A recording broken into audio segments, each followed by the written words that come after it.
Hello guys, in this video I'm going to show you how to search on the MANGA Plus application.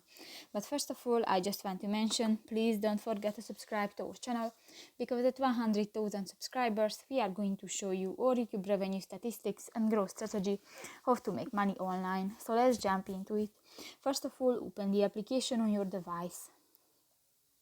That's the home screen, and if you want to search and find different mangas and the content, just go to the lower bar on the screen, go to the third icon, the search, next to the fire icon, and here you can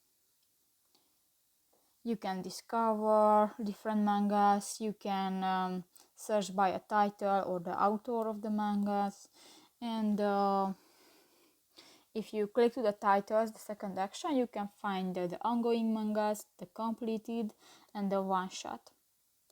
So that's pretty much it for this video, guys. See you in the next one. Bye bye.